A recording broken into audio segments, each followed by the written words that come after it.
रामू अपने खेत में हल चला रहा था। उसकी आंखों में मेहनत और उम्मीद की चमक थी। अचानक उसके हल की नोक एक सख्त चीज से टकराई। उसने झुककर देखा तो वहां एक पुरानी अजीब सी छोटी बोतल मिली। उसकी सतह पर रंग बिरंगे निशान और धूल जमी थी। यह क्या है? लगता है कोई खजाना छुपा है। बोतल के अंदर कुछ चमकदार बीज और एक छोटा सा नोट था। नोट को खोलते ही रामू की आंखें फैल गईं। उस पर लिखा था, ये जादुई बीज है, इन्हें सावधानी से बोना और देखना कि क्या होता है। जादुई बीज, शायद किस्मत मेरे दरवाजे पर दस्तक दे रही है। उसने बीजों को अपनी हथेली पर रखा, उनकी चमकती सतह को देखा और मन ही मन एक नई उम्मीद जगा ली। रामू ने बड़े ध्यान से बीजों को मिट्टी में डाला। हर बीज के साथ उसने अपनी मेहनत और सपनों को भी बो दिया। कई दिनों तक उसने पौधों की देखभाल की, उन्हें पानी दिया और हर सुबह उनके बढ़ने की दुआ की। मेहनत और चतुराई के साथ अगर किस्मत साथ दे जाए तो क्या कहने। गांव के लोग खेत की ओर खींचे चले आए। सब हैरान थे। इतनी घनी ताजगी से भरी फसल किसी ने पहले नहीं देखी थी। गांव के मुखिया, समझदार बुजुर्ग व्यक्ति, रामू, तुमने तो कमाल कर दिया। ऐसी फसल तो कभी हमारे गांव ने नहीं देखी।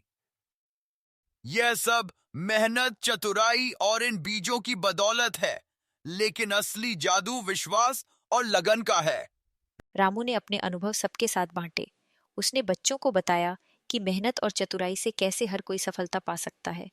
अगर तुम सब भी लगन से मेहनत करोगे तो तुम्हारे खेत भी ऐसे ही लहलहाएंगे। बच्चों की आंखों में नई चमक थी और गांव में एक नई उम्मीद की किरण जाग उठी। राजा सुसंस्कृत, न्यायप्रिय।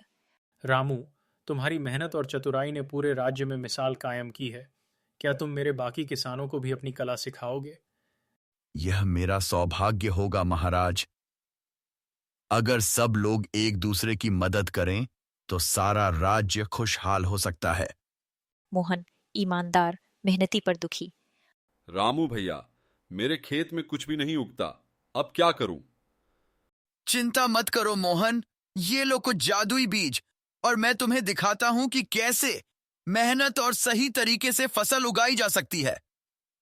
दोनों मिलकर खेत में मेहनत करने लगते हैं और कुछ ही महीनों में मोहन का खेत भी हरा भरा हो जाता है।